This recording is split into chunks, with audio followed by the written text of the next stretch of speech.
creo que estas jornadas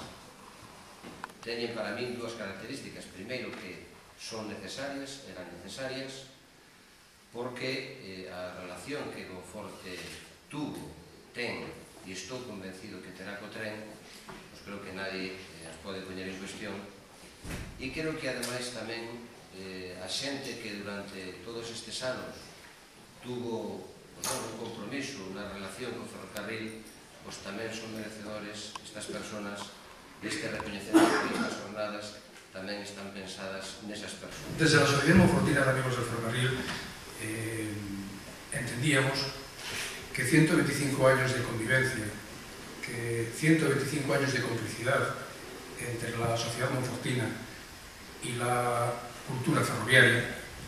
no podían pasar desapercibidos. O sea, realmente creemos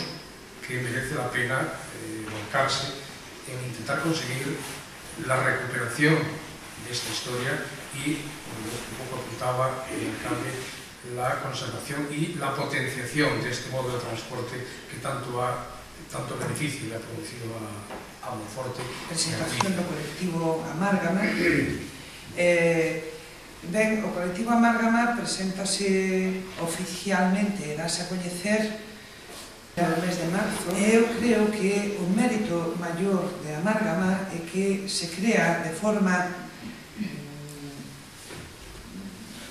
espontánea, non espontánea, senón pola creación dunha serie de xente e polo contacto que establecen en grande medida a través dese grandísimo medio que temos hoxe que é o internet. Somos un colectivo de aquí de Monforte,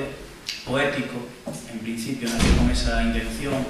pero con la ilusión de hacer muchas más cosas, pues, aparte de recitales y de la revista, todo se dinamiza alrededor de un foro en internet en el